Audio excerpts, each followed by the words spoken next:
of society cannot be cured by rules and laws. Only by allowing people to look within themselves, to follow their own destiny, will we achieve true harmony. It is what is in our hearts that matters, not what is on paper, not what we are told we must do by others, but what our inner self tells us must be done. So welcome to Series 2, Episode 19 of Conversation on Eagle Mountain, a podcast about the tribe. I'm your host, Lance, and joining me in the podcast panel today is Liz. Hello. Sabine. Hi. And Colin. Hello. With episode notes done by Matt and myself. So Series 2, Episode 19, the screenplay was done by Joe Boyle, it was directed by Costa Boats, and the episode synopsis read out by Colin. Danny prepares to put her Bill of Rights before the leaders, but first she has to contend with interference from Ebony and dissent from Tyzan, as well as Lex's own special brand of chaos. Meanwhile, Ebony resorts to drastic measures in order to take out a rival. So there's lots of little different things going on in this episode. So we'll try and get through most of them. So let's start with the Bill of Rights. So Danny informs Ebony that the Bill of Rights is ready to present to the tribe leaders, but Ebony immediately insists on her and Bray approving of the final draft. So let's just focus on that first. Panel, did you genuinely believe that Ebony was interested in its exact contents, or do you think it was just a show of control and power? I think it might be a bit of both. She doesn't want anything that would inconvenience her to be in there. And, well, of course he's going to push around Danny for power simply because he can. Mm-hmm. Yeah, I agree with that. I think that's all it was. It's a little bit of both. Yeah, I can see that, but still, I believe that Ebony's not really taking the Bill of Rights as seriously as she should, or I think no one's taking it as seriously as they should. If anything, I'm sure people are just surprised she actually finished writing the first draft. Like, oh, this is a real thing. I like the moment though, because it always annoyed me that we never find out what's in the Bill of Rights, because it's not like they sit down with the Mallrats and discuss it. We've already seen the way Danny reacts to anybody even suggesting what they'd like to be in the Bill of Rights. So just that moment when Ebony even says, like, whether or not Ebony gives a crap, Danny's reaction to her saying, I'd like to see it, and, don't you think Bray should see it? Don't you think I should? And the fact that Danny isn't like, oh, of course, sure, of course, sorry, we've been busy or whatever. She's so annoyed, that she should have to show it to anybody. And it's just like, God, I hate you so much. I don't want to hate you, but why are you like this? Like, why do you have this idea that we all know what's going to be in it? It's like, no, Danny, I actually have no idea what's in your Bill of Rights. Apparently stealing is not in there, so I don't know what's in there. And you're bothered by anyone wanting to know, to have you don't even care if the tribe you're with who are presenting this to the city knows what's in there. You're so... anything Ebony does to bug Danny this episode, I'm for it. Yeah, Danny really reminds me of like when you're in grade school and you have like a team project with somebody who you clearly don't like, and they don't work well with other people at all, and you try to say, hey, all right, so let's try to split the work in half, and she's like, what? And just tries to just do everything on her own. I was the person who ended up doing everything on her own, simply because the other ones would just not do enough. Well, you know what? That could be the case, but Danny doesn't allow them to at least help. No, because he wants control as well. He wants it her way, because he doesn't believe anyone else's way is the right way. Mm-hmm. So, from her point of view, I get not wanting Ebony involved, but it's not right. To flip it around a little bit, has anyone generally offered to help Danny? No, the only one's really has been giving her suggestions was Jack, of all people. Which just tells you how little anyone else is invested in these Bill of Rights. Mm-hmm. Like, we haven't seen anybody clamoring like, "Oh my gosh, that's such a good idea. I have all these, these ideas that you could put in there." Everyone's lack of investment, even Bray's, what does that tell you about these Bill of Rights? And that Danny has not done a very good job selling it on anyone. It's just, they're not doing this because they think it's the best idea ever and they're gung-ho for it. They're doing it because it's easier than listening to Danny whine at them. It's like, fine. I mean, Bray literally gives in to her because it's like, I need a distraction. Sure, I'm with you. Whatever you want, and nobody even asked the Mallrats if they really wanted a Bill of Rights and let them vote on it. And so why would you want to help her if you know you don't even have a voice in this? And we've already discussed how the Mallrats are just going along with whatever Bray says. And I hate the execution of this so bad. Like, the Bill of Rights aren't a bad idea, but... Man, I could have seen someone like Ellie getting involved with it, even though she's rather new to this group of people. Well, not much newer than Danny is, but I could see her having opinions, and even she doesn't care. Yeah, but I mean, also Danny hasn't made herself approachable to anybody who might have been interested. I mean, she's always yelling and snapping at people. Her tone with everyone almost all the time is antagonistic, no matter what the subject is. Would you want to approach her about the project? Would you look at Danny and say, you know what? I'm really interested in the Bill of Rights, and I'd love to work with Danny on it. I'd be like, even if I was interested, I don't want to work with her. It'll be a nightmare working with her. That's very true, actually. She's shot them down constantly, like Jack and Ellie, about their looking into the virus and everything. So, yeah, obviously they're not going to be interested in her project. Right. Yeah, fair enough. Yeah, and this is also just another great example of how I would guess certain people in society don't really care for voting because they don't necessarily understand, or at least it's not communicated to them in the right way of how does it affect them in their lives, even though it affects them a great impact, but they still can't see the bigger picture. And it's mostly due to the fact of, again, Danny not doing her best to I guess, one, not make everyone evolved into the Bill of Rights, because it should be a group thing, not just one or two people. Because if you ask me, I think the biggest people who should have a say of what's in the Bill of Rights is, again, Bray, Ebony, Jack. I would love Lex's opinion on the Bill of Rights, because he has so much, I guess, street knowledge of what will actually work out there in the city. And then, of course, again, other tribe leaders. The whole thing shouldn't just be made and then just have them to be like, hey, is this good? Look over it and then just approve it.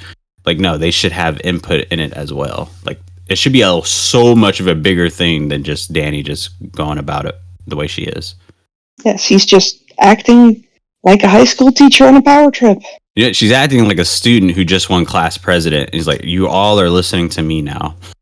It stinks because I totally agree with the Bill of Rights, I'm not even against the idea of them having a law, but they've made me hate this every step of the way because of how they've gone about it. Yeah. And then also, I don't think there's anything in, well, maybe. Oh, I don't think there's anything in the Bill of Rights. I keep, like, I was like replaying when Ebony was opening the page, and it looks like there's literally nothing imprinted on it. I think I mentioned this before when I was younger, and my uncle made me a tribe kit. It had all this really cool, fun stuff in there, like tins of beans, ketchup, funky clothes, all that stuff. And he made me a Bill of Rights. And it just has Bray's name written all over it in bigger and bigger font. And it's just like, Bray. And that's her right. I wouldn't be surprised. Yeah, that would be great. One right he wants. He wants full copyright on Bray. Bray shirtless, Bray, and then Bray again. Bray in his knitted top. Bray without his knitted top. Speaking about Bray. Okay, panel. Okay, look, when everybody stands firm on the death penalty and not exile being the punishment for murder, we see Bray quietly stand with Ebony here, Raymond. And we need to talk about that. Because for me, that does not seem like Bray. What did you make of that moment? He is so whipped. She has full control over him. He doesn't even care anymore what she says. He'll just nod and go along with what Ebony suggests. Doesn't feel like Bray. I don't feel like that's something the Bray I was introduced to would just go along with at least explaining why he feels that way. I could see, season 1 Bray being like, well, this is why I don't think we should have a death penalty. And the same reason that he would talk to Amber why he didn't believe in leaders or whatever, And so, yeah, this just strikes me as someone who's very defeated and does not feel like fighting about anything today. He's just like, are you happy with what you see? And of course, Danny's combative about everything. So, of course, the fact that someone would even bring up a difference of opinion, Ebony didn't say, oh, I don't want this, so I'm not going to sign this unless you change it. She just said, I want you to know if anybody else wants to go for a heavier punishment, I'll side with them about that. And what is Danny's knee-jerk reaction? What? How dare anybody disagree with my opinion of how we should deal with one of the most serious crimes? Mm-hmm. And so Bray being like, Danny, just let it go. I think he's sick of both of them right now, Mm-hmm. Like, I don't want to fight. You guys, I'm in the middle of this all the time. I don't want to fight with anyone right now. I don't care. I think he's just like, I just want to get this frickin' Bill of Rights signed, get one thing done. I just don't think he cares right now. He just wants to get it over with, but on a subject like this.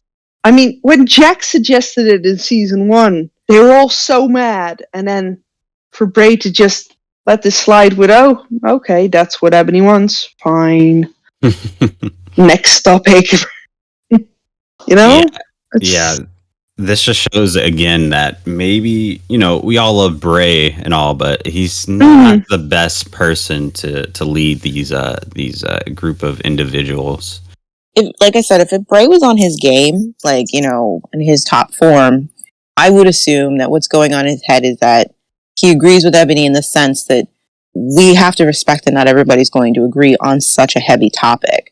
And this is not the time to be fighting about it. We have to, if Ebony's right and the other people don't agree with this, that's something we have to respect and discuss, Danny. Throwing a tantrum about it isn't going to get you anywhere, but he's not on the top of his game. So that's why I think Bray's just sort of like, we're not doing this right now. Okay, Danny, don't make this into a fight right now. I don't want to challenge Ebony on anything right now. It's not even a problem. We don't even know how the other tribe leaders are going to feel about it. And what does he already say? They're going to agree to whatever we wrote because we haven't given them a choice. So the way Bray might see it is that this isn't even going to be a conflict. Ebony's just baiting Danny. Danny's taking the bait. And Bray's just like, why are you doing this? We already know that the tribe leaders are going to sign whatever we put on here, or we'll threaten to take their antidote away. Let's not do this right now. I'm tired and I hate you guys. I don't want to do this. Yeah. It almost seems, the way you describe it, almost makes it seem that Ebony is just trolling Danny at this point. Okay, so let's stick with Bray. Because if we're believing that he's so fed up and he's just given up at this point in time, it leads on to the next issue that occurs because it takes Patsy and Chloe to suggest ideas about finding out about Trudy and the Chosen. And that really annoyed me because we saw how fired up he was before, and obviously now we've seen how depressed and stuff he is, but it just doesn't seem to care at all. And it takes the children to remind him that Trudy and the Chosen are still out there and we still need to know about them. What did you think about that? More proof that we're dealing with a defeated Bray. Mm-hmm. This is a broken man right now. Yeah. I don't feel sorry for him, but look at his energy level in this whole episode. It's just like, I don't care. Maybe if I just achieve this one goal, if I get something done, I don't know. I'll be able to put that down and maybe it'll give me the endorphins I need to feel like I'm on the right track or whatever. But yeah, it does annoy me that the girls mentioned something that he himself should have thought of. Like, why aren't you asking around? I understand some other characters giving up on Brady and Trudy, but Bray, you're giving up on them? I'm not sure if it's as much giving up on them or just pretending nothing is wrong there and pretending that, no, she went with them willingly. She made her choice. Let her go. Simply because he doesn't want to deal with the fact that was because he didn't make decisions. That's true. Because he didn't went into action. His attitude really is as though Trudy chose to leave us and there's nothing we can do about that. Which is a lot easier than being like, I didn't save her. Yeah, and in his eyes, at this point, she made that choice to go with them instead of letting them kill Lex. So he blames Lex for getting them into that situation. But it always seemed like he did blame Trudy a bit for that, for just going with them.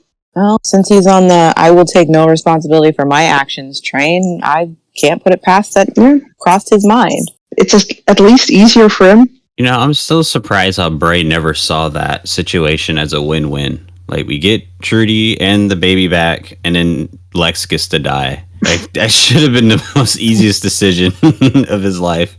Yeah. But yeah, I agree. I agree with that. I think there's just so much going on in Bray's mind right now. And again, for me personally, I think Danny would just be better off leading these group of people because Bray has a huge ego problem that he's not aware of, and it's affecting his judgment.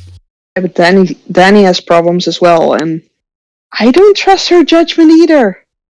I mean, you're absolutely right. They both have problems, and it's like any election, you know, like they're both idiots, but like which one's the better idiot? Really hard choice. Oh my god. I'm trying to think if I was stuck in an election here in the States, where again, we usually get stuck with two idiots up there. And, you know, if you're lucky, you know, one year, one idiot will be super charismatic and be like, all right, you know what? I'm willing to give this rich idiot a chance. But most of the time it's just like, oh God, these are our choices, right? And so you have to choose between the one that wants to burn crosses on your lawn or you're just like, not a lot of choice. So I'm thinking Danny or Bray. Danny or Bray. That is a sucky choice. That's a terrible election year, man.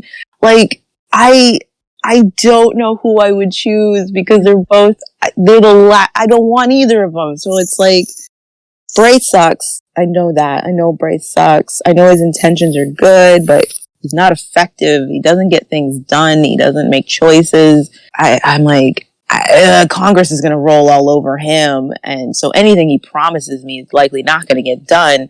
Then I look at Danny and I'm like, yeesh.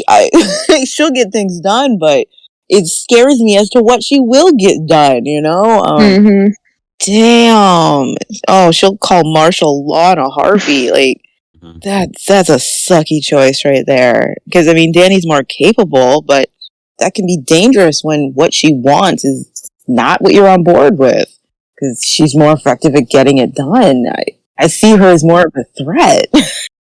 And then think about the age of the people in this mall who would have to make that choice. Mainly teenage girls. Who are they gonna pick? Pretty boy? Or... But again, I think just because of everything that's happening, I don't feel bad for the Mallrats or the city just because they have the power themselves to change their leadership, to get these people out of, out of office. But again, the city doesn't want to help itself. That is true. It's not a one-to-one allegory. I've just soured on Bray so much. I can't even tell you guys. I used to really actually quite like him, but now I just slowly realised like how bad of an individual he is. I can't stand him now. Sorry. Yale for president. Season 2 has soured me on a lot of these characters.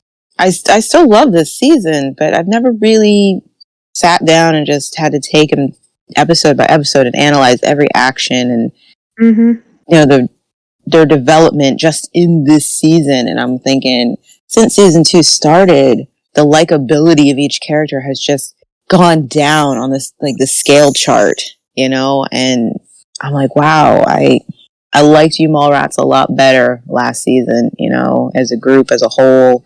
I like some individual journeys, but as a whole, I'm like, yeah, you guys you're the bad guys this whole season. Not a lot of likability going on here. Right, yeah. There is one person for the likability factor. Well, I mean, we all know that Alice is a win. I'm just talking about just one character can't carry the whole drive. I think you meant Dale. Thank you. No. And, but no, I'm just, just that sense of like, Yeah. I mean, I respect the writing for taking the chance and doing it. You know, that's a very interesting direction to go in. But yeah, it's hard. It's hard to, to watch and think about it.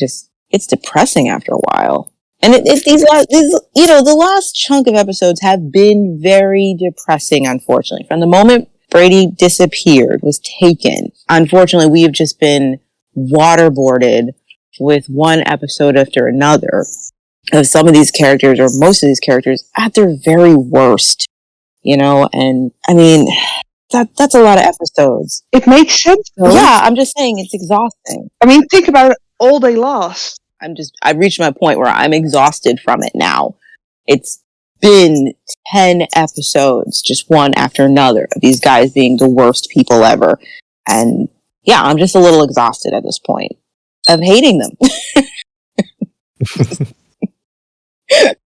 Can we swing the curve back up, please? Do something likable, because I can't stand it anymore. I don't want to spend time with you people anymore. Yeah, for me personally, I think that's why I love season 2 so much. It's not so much about characters being likable per se. Like, it's just about characters and their agendas and why they do certain actions, whether they're good or bad. I just have to understand why they came to that agreement, whether it's likable or not. And that's why I love it. So, and even though some of these characters are acting a bit fishy than what they were last season, it's still very fun to watch for me, to see people make complete idiots of themselves. Or just be totally evil like Ebony. She's not totally evil. You serious? What took you all night? A sheep. A what? There was this ewe which was having a difficult birth. We had to help her out. That right. When was the last time you saw me flaked out in the cafe? Well, maybe that's because... It was a sheep.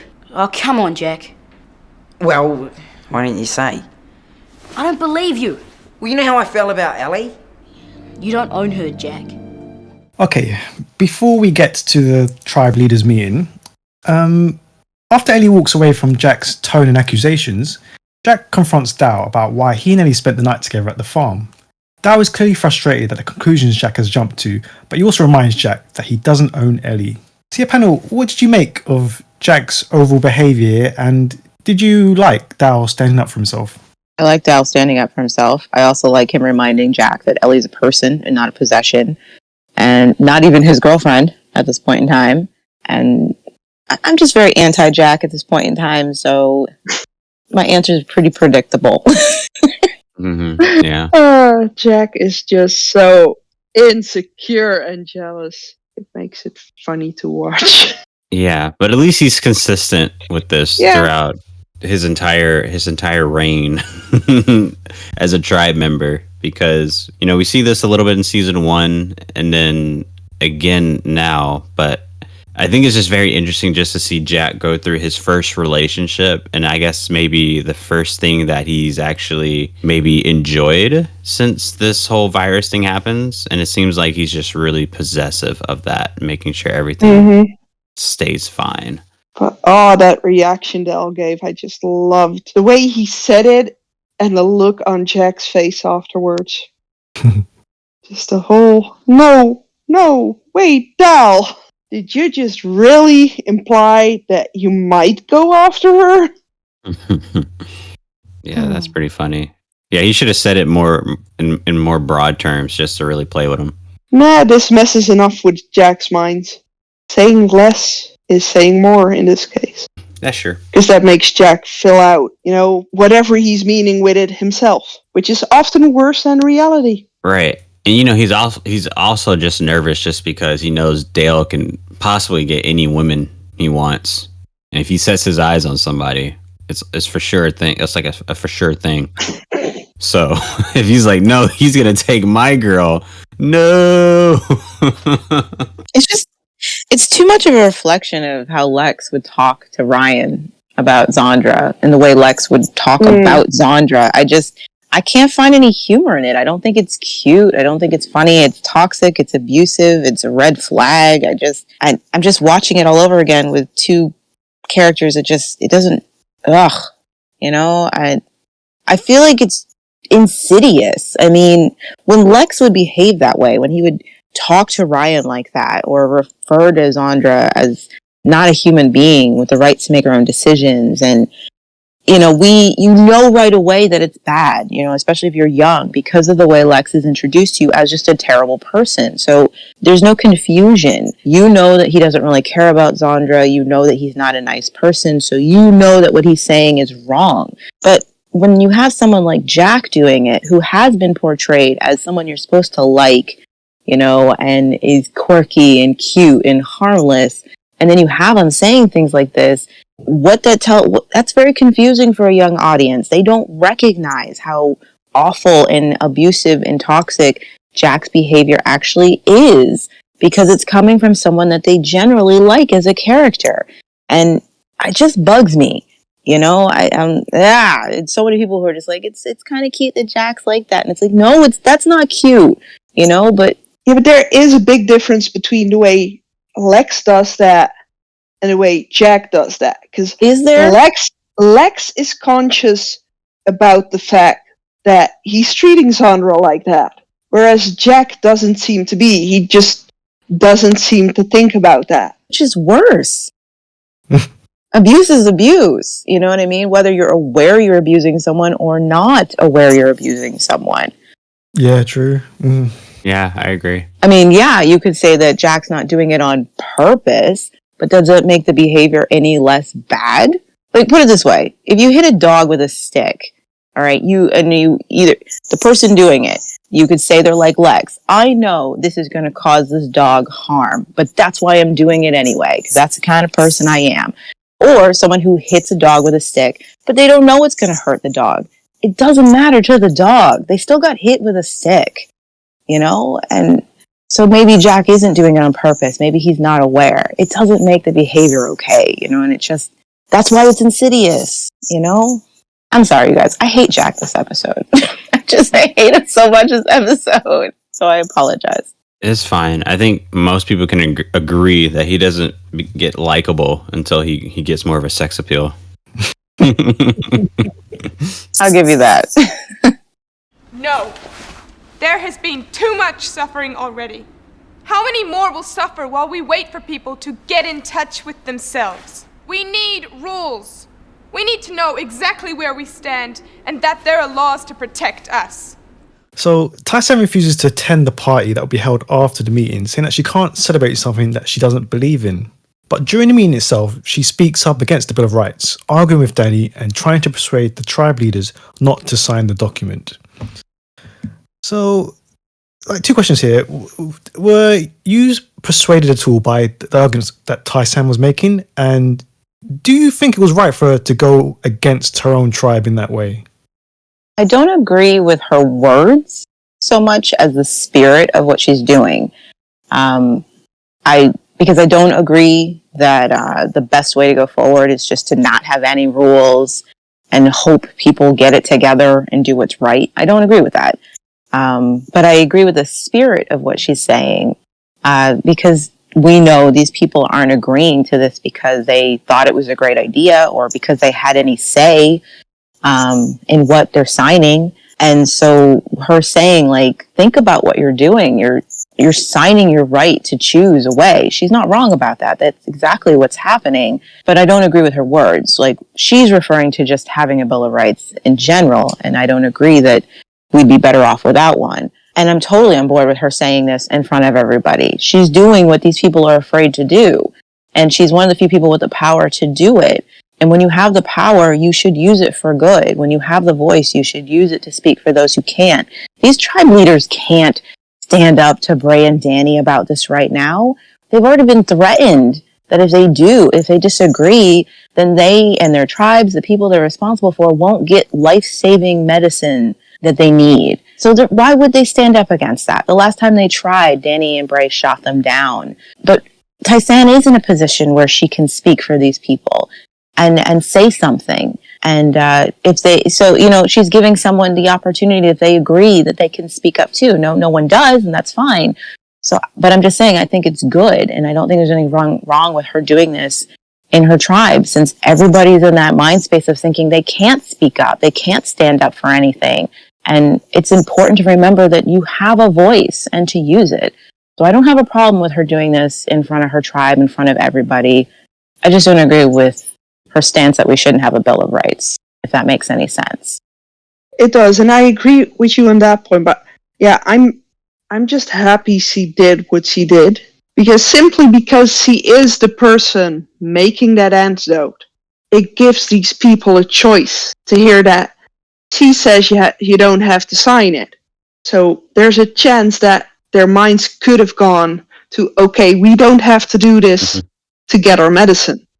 Mm. No, they got a choice because he spoke up. They still chose to sign it, but she did give them the opportunity to just say no. Yeah, there's the more I rewatch this scene, the more I realize there's a lot of fear mongering happening with these tribe leaders, or what the Mallrats are doing to these tribe leaders. You have Danny just instilling fear into them, like, if you don't sign this, you won't get your medicine. And then you have Tysan also scaring them what her beliefs. But yeah, I just think that's funny. But also, well, one, let me just say, this is my favorite look of Tysan. She looks absolutely amazing. And two, yeah, I don't really agreed what she said, but these other tribe leaders and their tribes should have noticed that they do also have a choice. They don't have to sign it. I think that might have actually have been what she was going for, to just give them, the opportunity to make up their own minds for once. Right. Yeah. She's just so dramatic, trying to just say just those simple things. It always has to be a show with Tysan. Well, everybody's dramatic, and This is one of the few times where it's appropriate to be dramatic. It's a serious topic to be discussing. Just a thought I had. Like, do you think the way she presented it actually was her downfall? Because, do you think the other tribes could have seen that as like a little ploy or anything? Like, I don't know. I don't know. Like I said, I don't agree specifically with what she's saying, and so I don't think that does her any favors, because while I don't agree with how the Bill of Rights have come to be, or the pressure these tribe leaders are under to sign it, the Bill of Rights having rule of law is a better idea than what Tysan is presenting.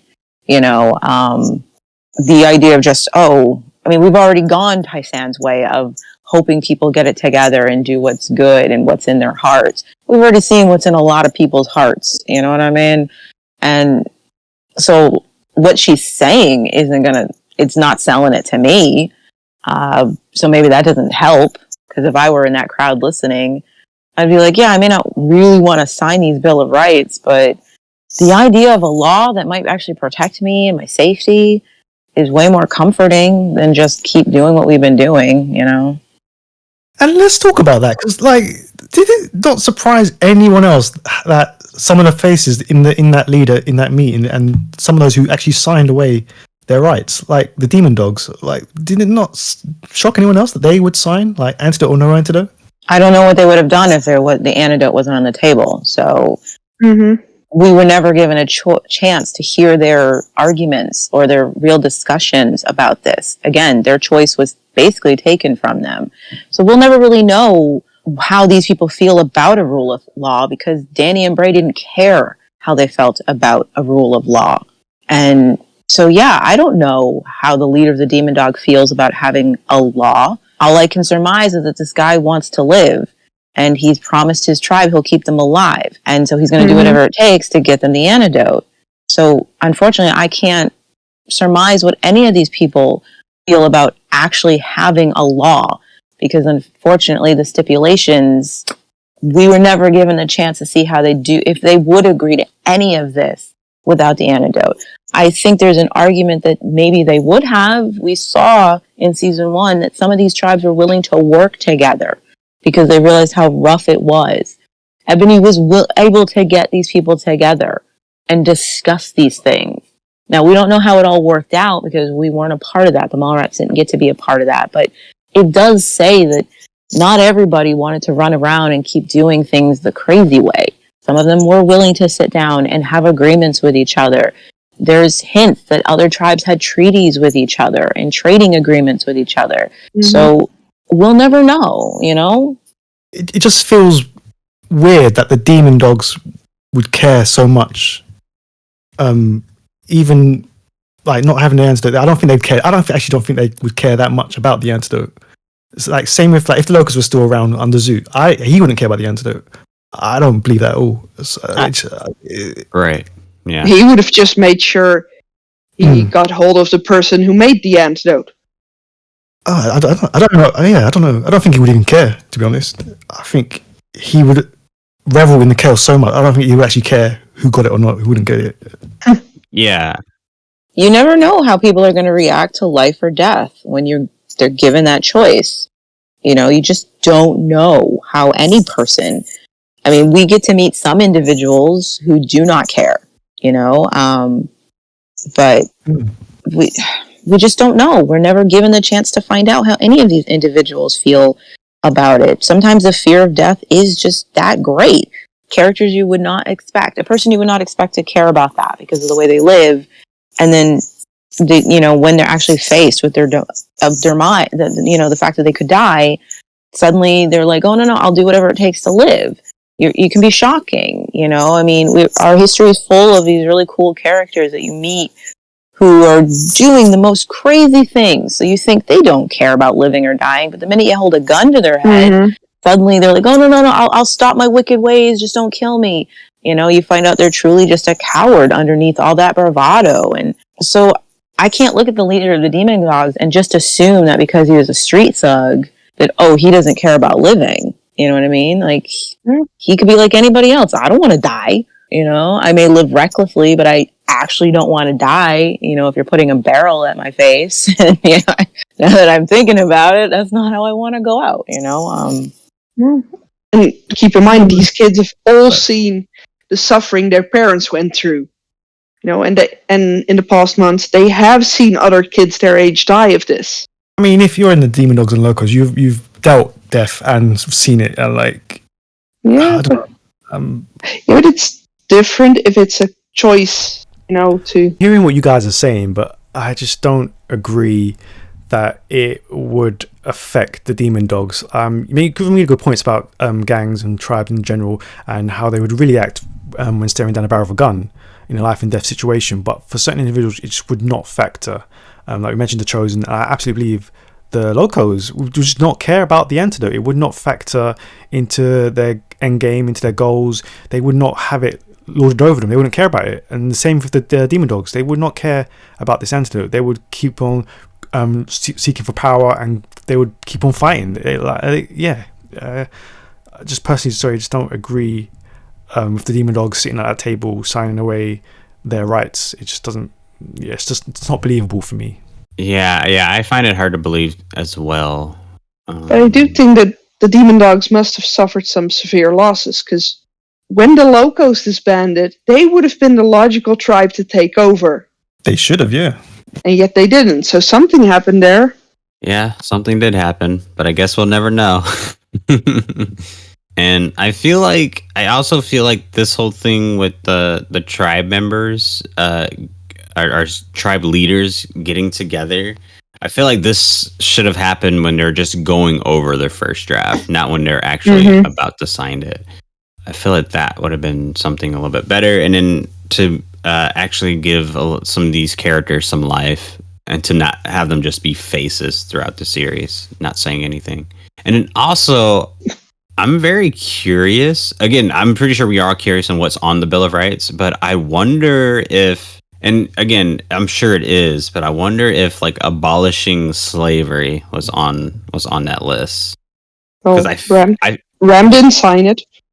Right, but I feel like Danny would have put everything else on there, but forgot to put that, which would have been hilarious. Only a wasted opportunity. Yeah, well, that's season 2 for you, and 3, and 4, and 5. Okay, yeah, there was another surprising moment in the leader meeting that shocked me. It was suddenly like flung out there by both Alice and Ebony that they were only alive because of Tai-San, confirming to everyone there that it was Tai-San who was made the antidote. It just seems to come out of left field, and no one even reacts to it or mentions like, what did you think about that? Didn't they already say back when it was decided that Tai-San would keep the antidote that they'd make it known that she was the only one who knew it, the formula? Yeah. Like everybody already knows that she's the only one. Who, at least they all know. All these city kids believe that Tai-San is the only one aware of the formula. Mm-hmm. And the whole point, the whole point. Remember, they were worried that the Mallrats would become a target, and so Tai-San was like, "Then we make it known that I'm the only one who knows the formula, and that way the rest of the Mallrats won't be targets. If they want to target the Mallrats, they have to go for Tai-San." What an idiot idea! Yeah, but she has Alice as her bodyguard. So it's not a surprise to anyone else that Tai-San is the one who makes the formula, because it was already put out there that she's the one who does it. Okay. She actually said that, Lance. But it's probably because we never actually saw them do it. They talked about it, but we never saw them actually putting out the word that only this member of our tribe is the only one who knows the formula, but that's when they did establish that that's how they were going to go about it. So, and this is the first we've seen it spoken of publicly. Wait, hold on. But Tai-San still left the mall after that. Yeah. Because she's the one who knew the third secret ingredient, right? Yeah, but I think that has to do with the fact that they were willing to threaten people that if anything did happen, then we would just cut off your antidote. Again, it's not handled well. I mean, it is weird. It's very strange. There's no consistency to, does Tai-San always take some of the militia with her when she gathers her ingredients? Does she always take protection? It's not handled well. Like, you establish as she's supposed to be the only person, which means she would be a target, and she has a bodyguard, but there are plenty of times when we're like, where, the bodyguard's in front of the lab. Where is Tai-San? And we just, in this episode alone, Tai-San leaves the mall. It's implied she leaves the mall with the girls to collect ingredients, but we don't see any guards going with them. They don't handle it well. It is weird that Tai-San hasn't been attacked again, but we can only surmise that it's probably because the Mallrats have threatened people that if you mess with any of us, even the antidote person, you will lose access to the antidote. And everybody will know. We'll make sure everybody knows that you touch the one person who's saving all our lives. So I don't think they do a great job with it, but I think that's what's supposed to be going on. Yeah, I see what you're saying. Yeah, that makes me hate the storyline even more. I mean, I didn't like it before because if she's the only one who knows the antidote formula, anyone could just kidnap her and then demand to know the formula, because she's not going to let everyone else die in the meantime while she's being held captive. So this whole the way they handle it is very bad. It was not very well thought out, I think. And yeah, what if the Chosen had had obviously found out this information and just gone targeted her? It's just very, not well thought out. This is my mall. My mall. Because I created the Mallrats from a bunch of scared little kids who found their way in here one day. So you make no mistake. It is my mall. Not his, not hers, not Cruella's. Okay, so Lex continues to spiral downwards, drinking and having troubled dreams about Zandra. This culminates in him causing a scene at the party before breaking down in tears and having to be taken away by Ryan. So yeah, panel, I know there's like a crucial moment in the next episode, but does anyone have any sympathy for Lex at this point at all? Anyone? A tiny bit. I mean, this guy has hit rock bottom and he misses his wife. He's just thinking about all he has lost. He's no longer a leader. He's no longer even part of that team. And the one person who would always be there for him just isn't. But that's about all the sympathy I have. Yeah, I feel the kind of empathy that I would for anybody going through a rough time, even if it's the rough time of their own making. You know, it's like, that sucks. I wouldn't want to go through that. I'm sorry you're going through that, but that's pretty far as it goes, you know? Yeah, I mean, it's 50-50 for me. I think I'm a little bit more sad on just the fact that Lex is such an important member of the tribe, and I feel like everyone at that party should know that. And the fact that he's in such a downward spiral of depression and substance abuse, and that the only person who's willing to help him is Ryan, someone who's been with him for a while, and not really the tribe leaders. And by tribe leaders, I mean like Danny and Bray. So if anything, if I was like, maybe if I was outside the Mallrats looking in, I feel like that I would feel bad for that, because it just shows that, I don't know, I don't think these people really care about anyone but themselves, if that makes sense. Well, it's not like Lex has a good reputation outside of the mall either. No, it's definitely not. I mean, you know, it can almost be like Zoot just dying. Well, you know, if he kept trying to cause chaos and violence, you know, that was going to be his fate one day, sooner than later. But it's still sad, a bit of sad that it happened to him. His making is his own doing. Yeah, it's tragic in that sense. Like I said, I feel sorry in the way I would feel bad for anybody watching him just spiral, you know, and destroy themselves. But that's as far as it goes. Like, this wasn't done to you. You know, you put a lot of garbage karma into the world, and it's just coming back to you. And that's the energy you decided to spread. And I don't blame anybody for their lack of reaction to him. But then again, I'm just not one of those people where you can present me with a person who's just absolutely horrible to me every second, every opportunity they have. And then you tell me something sad about them, or I see them having a bad day, and I'm going to cave and suddenly forget all that. I mean, these guys are looking at a person who has done very little for them in the positive sense. You know, I'm just not surprised they're looking at him like, you ruined the party. We were having a good time. And then you had to come in here with your feel sorry for me, pity me BS, man. And you knocked over the snacks. Thanks a lot, man.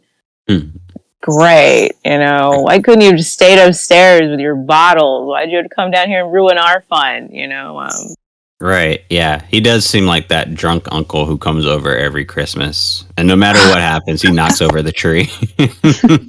Yep. Usually go. Gee, why do we invite Uncle Martin every year? You know? But you can see a huge contrast in how people handle things here.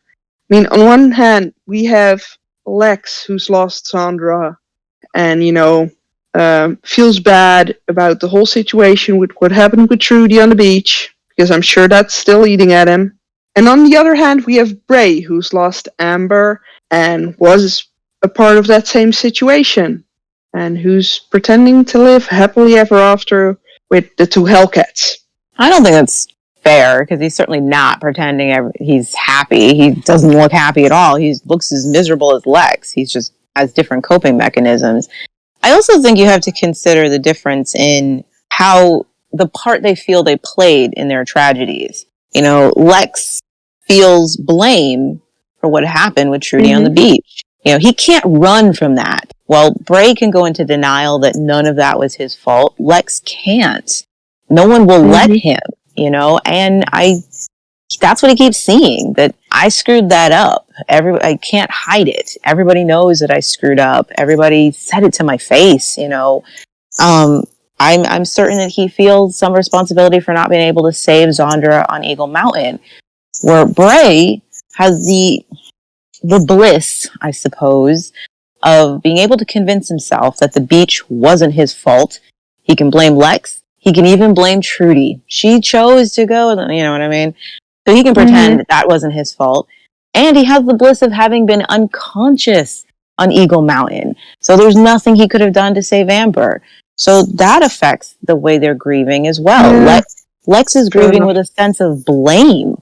You know, like, I'm the one who did it. I'm the one who didn't save her.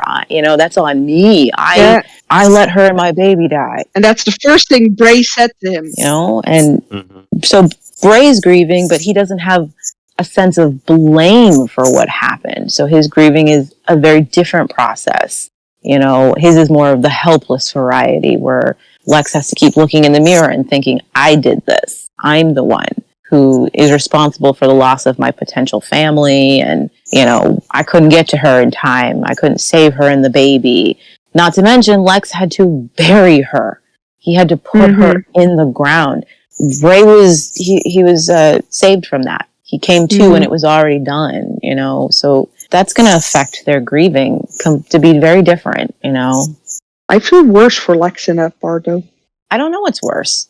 To have to be the one to do it, or to just wake up and it's already done. I don't know which one gives you more closure. At least Lex got to go through the process where Bray didn't. But then again, having to do that, I don't know what that would do to your brain. So I don't know which one of them got off, easier.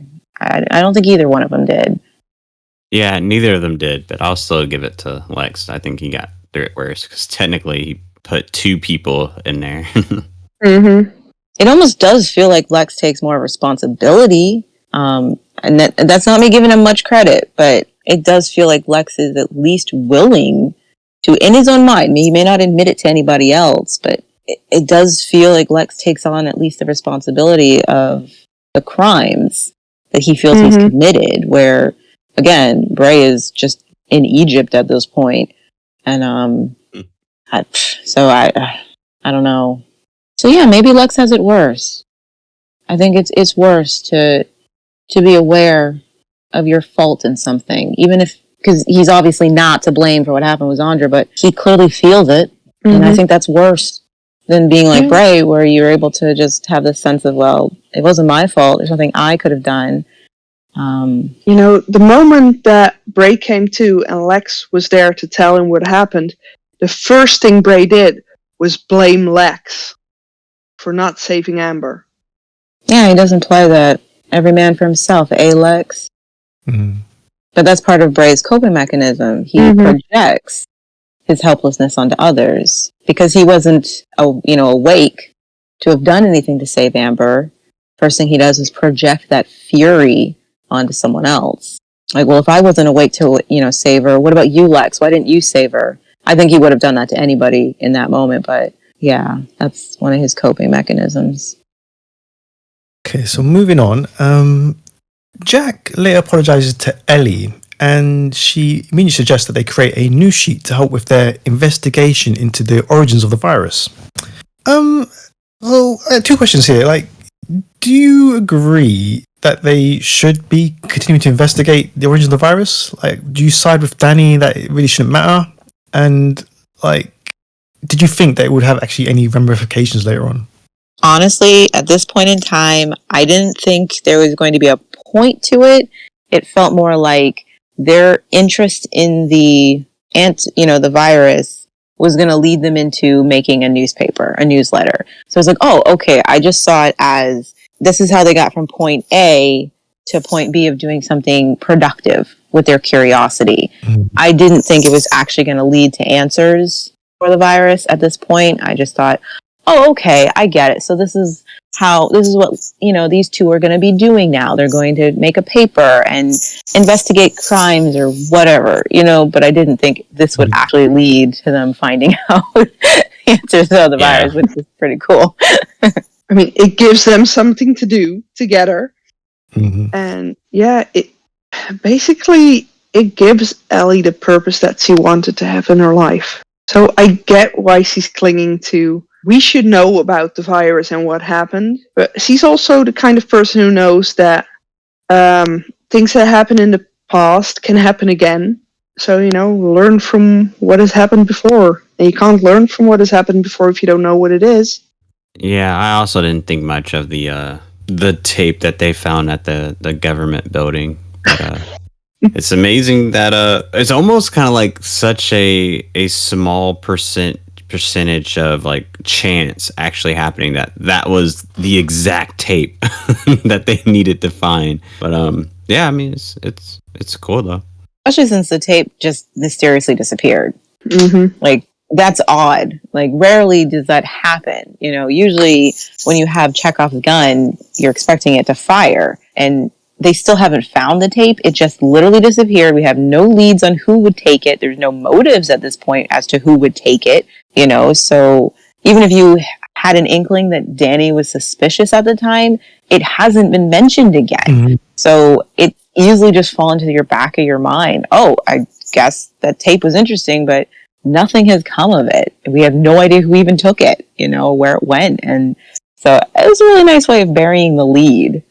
I think a part of doing that, you know, her suggestion for that news sheet is her way of finding something to connect more with Jack.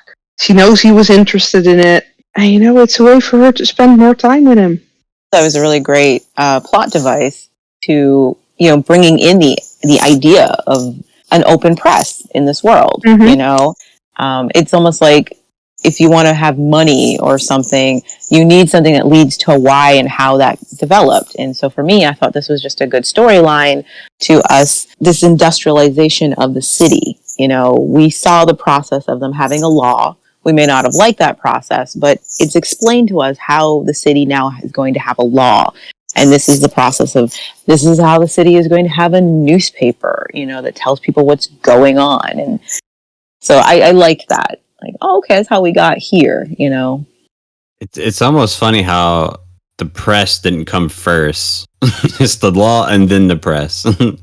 I almost felt like maybe the city would have turned out a little bit differently if the press would have came first and then them trying to create laws. Well, that it's historical. It has historical precedent. You know, when communities form, one of the first things that form is leadership, and then a rule of law, and then open communication. Like, okay, how are we going to make sure people know what's going on? So it falls in line with how communities grow and expand and develop. Plus, it would have been way too convenient to have that newspaper up and running when Brady was snatched. Yeah. I will say, poor Jack. This is a good idea he and Ellie just brought to him. And when they go to say something to Bray, just the look on his face is like, I swear to God, if you're coming to me with a problem, I can't take it. I cannot take it. Poor Jack is like, what? Like, why are you looking at? I haven't even said anything yet. Bray's face is just like, please don't come to me with anything right now. I got nothing. I don't have the energy for anything right now. But it was like the perfect setup because like the kids had just asked about, oh yeah, you can find out about, you should be looking for Trudy, and here comes Jack with, oh yeah, we're going to make a newsletter. Like, it's just the perfect setup. Okay, we can get information out there and find them. Yeah, but he doesn't want her to come back right now. He's still hurt that she chose the Chosen over him. I mean, okay. Do you think, you just mentioned do you think one of the reasons why Bray doesn't want Trudy back is because the truth about Ebony would come out? Yeah. I don't think that Bray doesn't want Trudy back. So I don't agree with that. I don't think that Bray's thinking, oh, well, I don't want her to come back. You know what I mean? Because Bray is still just not accepting his part in what happened. So he's not thinking about it. He's not doing any real self-examination. He's just depressed about it. He's just sad. But he's not really examining why or how he got here. Or maybe he is and he's just not admitting it, but his actions tell me he isn't taking any responsibility for how things have gone down. I don't think he doesn't want Trudy back. I think he wants everything to be perfect and the way it was. And he's just pity me right now because I don't know how we got here. This is so sad. I'm so sad. I don't think he doesn't want Trudy back. I don't think that at all. Mm-hmm. In fact, if she miraculously showed up, and we have seen this later, he wouldn't want to deal with the whole Ebony situation. You know, it's like he would conveniently forget. Trudy would bring it up to him, like, why is she still here or something? And Bray would be like, oh yeah, I have allowed myself to think about that. You know, no, I'm sorry. She did this to right. you, and I made her co-leader. Exactly. He just haven't allowed himself to think about that, at all. He wants Trudy back, and that's it. Or at least Brady. Yeah. Yeah, that's true. I can agree Brady's with too that. young to talk. And then he'd want it to be all water under the bridge. Because I can only imagine what that conversation would be like if Trudy came back and, because I can't imagine what that was like for Trudy anyway, but if she came back now and would want to discuss the Ebony thing, like, why the heck is she still here? What the hell? I can see Bray trying to sweep it under the rug. It doesn't matter. You're back now. Don't even think about that stuff, Trudy. You're home and everything's great. Go rest. Have a warm meal. Exactly. Yeah. I don't want to deal with the ramifications of anything. Well, try to get your stuff out of storage if it's still there. Yeah, you're right. He wouldn't deal with that at all. Don't want to deal with it. Like, Bray has got his head buried so far in the sand. Actually, oh my gosh, I just realized this. Now, maybe I'm remembering it wrong, and Sabine, correct me because you're much better at this than I am. When Trudy does come back, Ebony's still, working with the tribe because her secret gets revealed later, but Trudy will reveal that Ebony had some, played a part in her being taken by the Chosen. And even then, Bray has the nerve to be like, what? She did that? Why didn't you tell us, Trudy? Even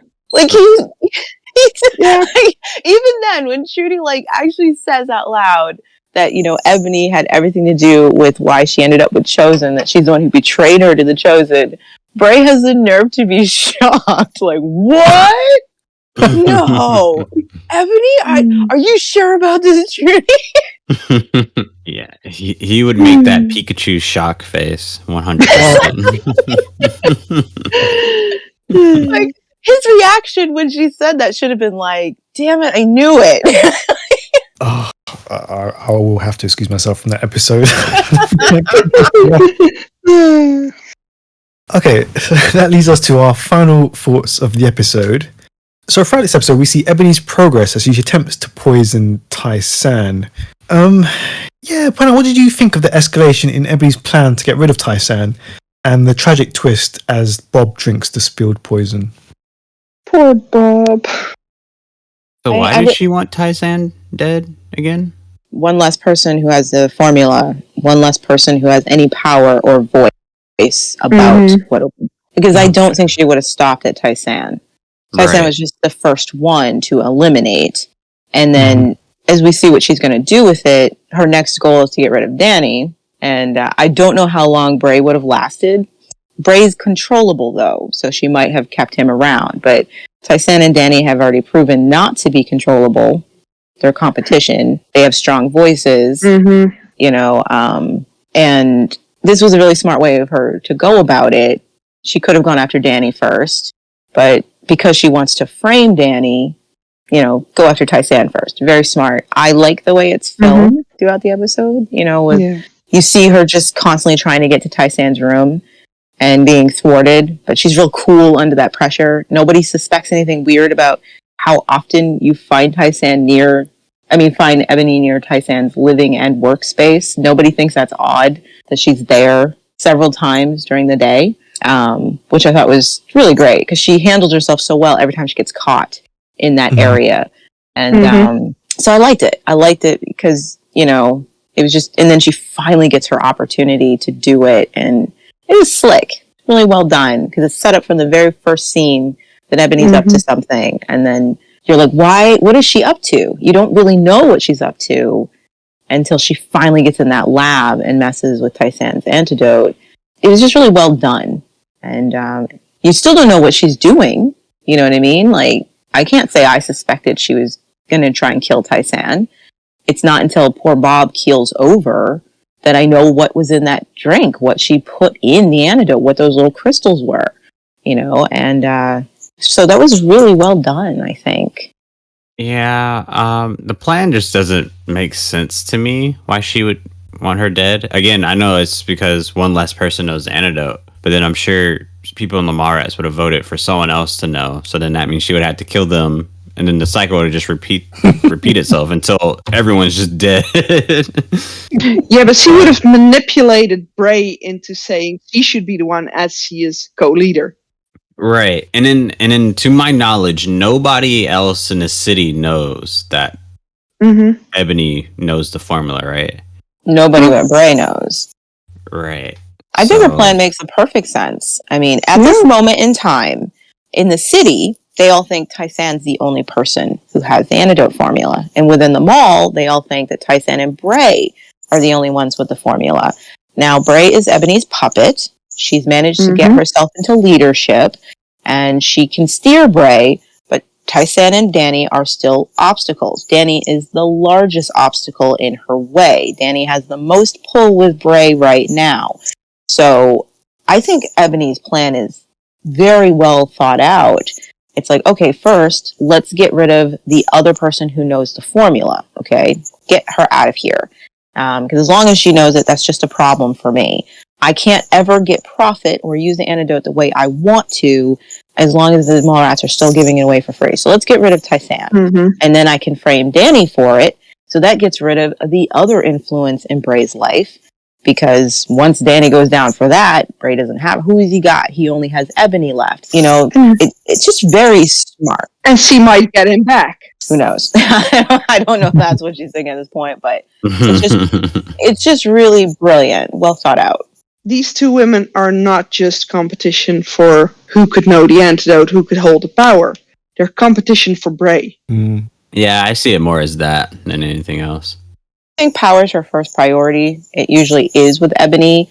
The stuff, you know, affection, all that comes second with her. It's a nice bonus. It's always a nice bonus. But if she has to choose between love and power, power usually is the one thing she goes after first. You can buy love in Ebony's mind. So get the power first. Get the competition out of the way first. And then once you can isolate your target, then you can work on seducing them. You know, and so yeah, once she had gotten rid of both Tysan and Danny, then she would have probably worked on Bray. All right. I guess that makes sense. But can I just say, poor Bob at the end of this episode. That just crushes me. That crushes me so much. He's an original mall rat, man, you know, and he's our mascot. I've lost 4 mall rats at this point. Well, 5 if you count poor Paul, and now I've lost Bob, and the way Bob goes out just really upsets me. It's not like losing a pet to natural causes or just, you know what happens. Sometimes you get hit by a car or whatever. It's like losing your pet because your neighbor put poison in their trash, you know, and your dog or your cat got into it. You're just like, their life was snuffed out too early, too soon, and Bob being collateral damage to such a heinous crime is just awful, you know. And he's such a good doggo. Oh my god! It just seeing Bob laying there, just oh my god, it hurts me so much. Like, Bob, no! Oh my goodness! And he was just happy hanging out with Tysan. Just it was peaceful. It was quiet up there. He didn't want to be around the party and then he's just like, oh, something spilled. I'm a doggo. I'll clean it up. No problem. Don't worry about it, Tysan. She leaves to go get some, you know, towels. And he's like, I'll take care of it because he's a good boy. Ugh. Yeah.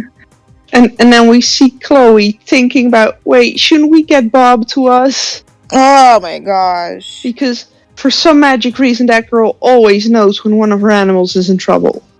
What Patsy says to her, don't worry, he's with Tysan, you know, and ugh, it's just rough. It hurts me. It does.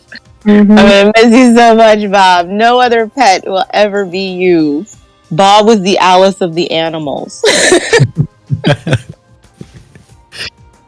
I mean, just a final question about that. Like, do you guys appreciate the symbolism? We have the birth of the lamb and then the death of Bob, or do you think it was a bit too much? Like, what do you think about that? I don't think they correlated to me. But maybe it does. Maybe they symbolize not so much the lamb and Bob mirroring each other, but more like life and death. Yeah, birth and death. I think it could be metaphorical on a completely different level. On one hand, you've got the birth of law and order, but the death of freedom and democracy in the city. But that could be just reading way, way too much into it. Yeah, yeah. With every birth, something has to die. Something has to be lost, you know? It's the circle of life. Yeah. So that brings Series 2, Episode 19 to a close. Thank you very much to the panel. And next week we have our new guest podcaster for the day, Thompson. So if you'd like to take part, like she will, in a future episode of the podcast, then you can send us a form over on our website, thetribe.co.uk, or send us a message on our Facebook page. So yeah, we'll see you next time for episode 20. Until then, bye. Bye. Bye. Bye.